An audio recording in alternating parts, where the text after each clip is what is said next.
ये जो आप पहले दिन ही कलश स्थापना होती और पहले दिन ही आपको ये ज्ञान हो जाए कि बच्चे पूछें कि कलश क्यों रखा जाता है, कलश के ऊपर आम के पत्ते क्यों लगाए जाते हैं, कलश के ऊपर नारियल क्यों रखा जाता है, कलश के ऊपर 9 बार मोली क्यों बांधी जाती है, मोली मतलब लच्छा नाड़ा 9 बार क्यों लपेटा जाता है नारियल के ऊपर, कलश के ऊपर जब रखते हैं।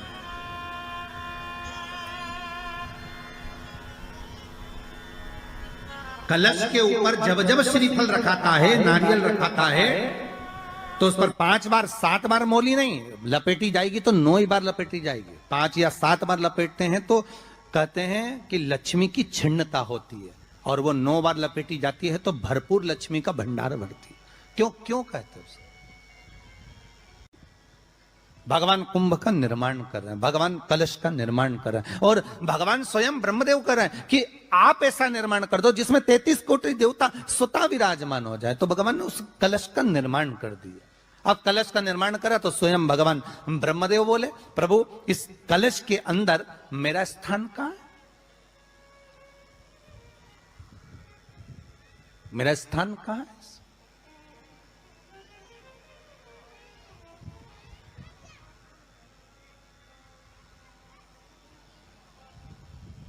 बहुत ध्यान देना महाराज, कलश का जो मुख होता है उस मुख पर भगवान विष्णु का स्थान होता है। किसका स्थान है? भगवान विष्णु का। थोड़ा सा नीचे आओगे, जहां से कलश का मुख दबा हुआ होता है वह जगह भगवान स्वयं शिव की होती है। किसकी जगह है? भगवान शंकर की। कलश का अग्रभाग, नीचे का भाग जहां से फैला हुआ होता है वहां ब्रह्मा का आधिपत्य स्थापित होता है। फिर कलश का जो नीचे का भाग होता है वो भगवान शिव और शक्ति का स्थान होता है। कलश के बाहरी भाग में, जहां पर बाहर का हिस्सा होता है, उस कलश के बाहरी भाग में 33 कोटि देवताओं को भगवान शंकर ने लाकर विराजमान किया होता है। महाराज भगवान शंकर 33 कोटि देवताओं को निमंत्रण देकर उस कलश में विराजमान कर दिया।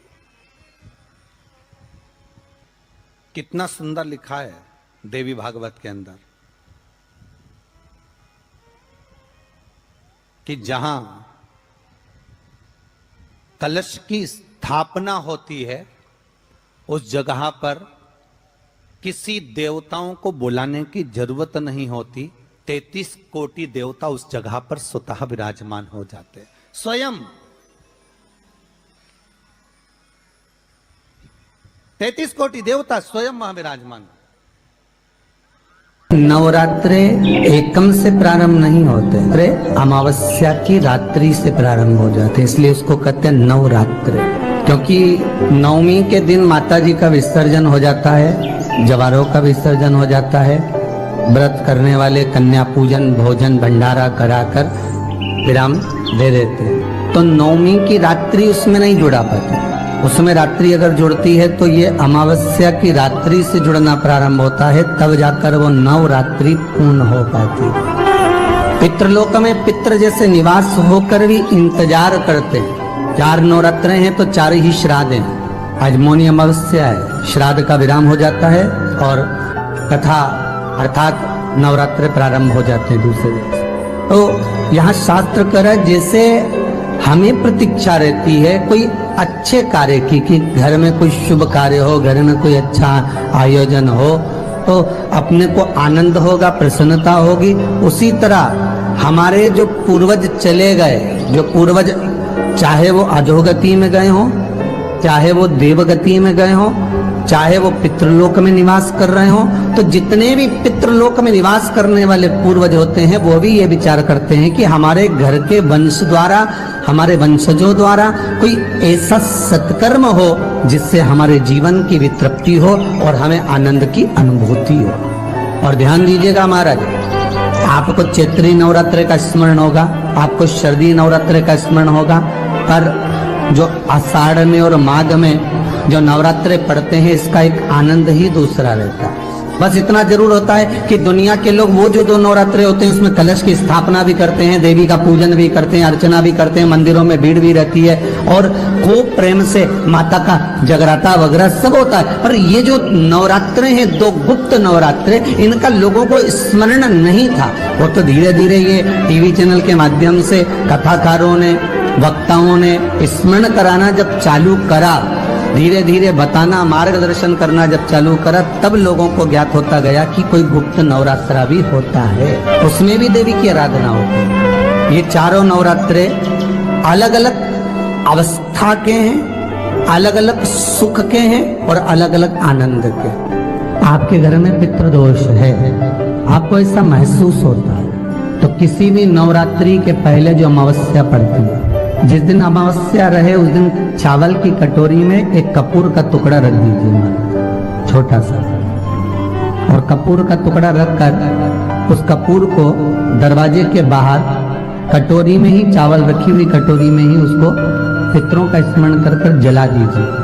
और जलाने के बाद उस चावल को कहीं भी किसी भी वृक्ष की छांव में पक्षियों के लिए डाल दीजिए। शिव महापुराण की कथा कहती है, अगर मान लो पितृ आपको कष्ट दे रहे हैं, पितृ आपको तकलीफ दे रहे हैं, कोई काम नहीं होने दे रहे हैं, या कहीं आपको ऐसा लगता है कि पितरों का दोष है, तो वो पितृ दोष देवी, अब ये जो आप करेंगे ये कब कर रहे हैं? अमावस्या के दिन आप उसको रख रहे हैं, अमावस्या के दिन उसको रखकर रात भर आपने रखा कपूर के साथ में, सुबह एकम पड़ गई, नवरात्रि लग गई, उसी दिन उसको जलाकर आपने पटक दिया।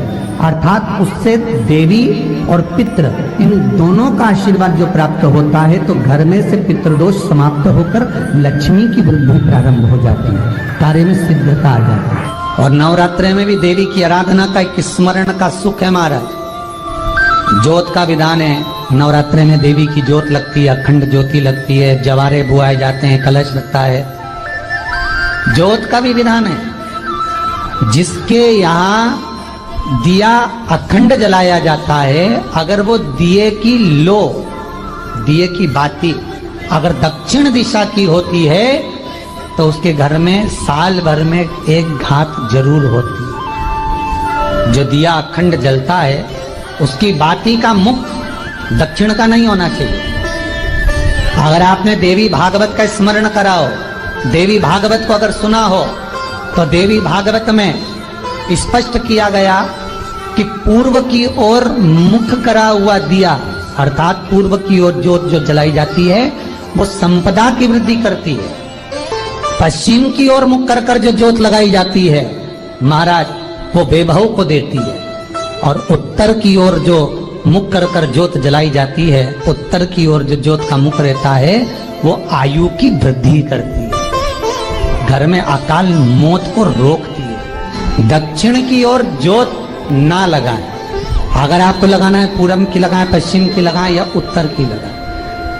और जितने दिन महारानी जगदम्बा जगतधात्री दुर्गा भवानी चैत्र नवरात्रे में, शरदीय नवरात्रे में, आषाढ़ी नवरात्रे में, आदिकादिक पौष नवरात्रे में हम जगत जननी जगदम्बा की जब स्थापना करते हैं, या हम नूतन घर का प्रवेश करते हैं, या गणेश जी की स्थापना करते हैं, या कोई दुकान को प्रवेश करते हैं, या कोई शुभ कार्य करने के लिए अग्रण्य होते हैं, तो हम कलश की स्थापना क्यों करते? कलश के अंदर आखिर ऐसा क्या विराजमान है कि 33 कोटि देवता उस कलश के अंदर आकर बैठ जाते हैं? आप कोई यज्ञ करने जा रहे हो, आप कोई पोथी पुराण करने जा रहे हो, आप कोई अच्छा कार्य करने जा रहे हो, तो ब्राह्मण देवता कह देते कलश की स्थापना होगी, कलश की शोभा यात्रा निकलेगी, कलश यात्रा निकलेगी, कलश विराजमान होगा।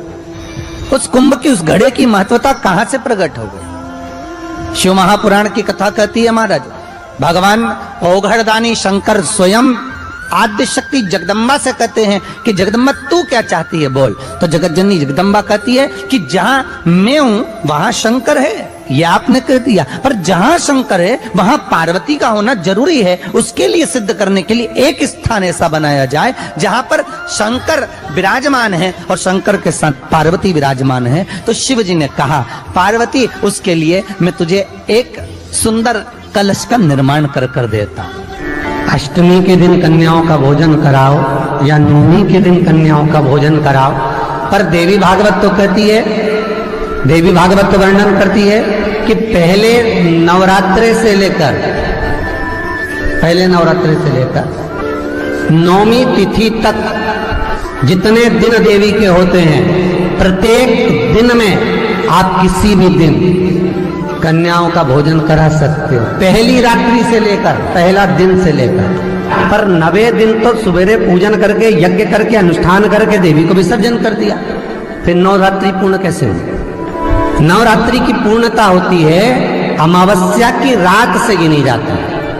कौन से दिन से गिनते हैं? अमावस्या की रात्रि, फिर एकम की रात्रि, फिर दूज की रात्रि, ऐसे गिनते गिनते अष्टमी की रात्रि तक और नौमी के दिन सुबह तक या दोपहर तक या शाम तक, जब तक आप यज्ञ ना करें तब तक ये 9 रात्रियां पूर्ण गिनी जाती है महाराज देवी भागवत के हिसाब से पूर्णता।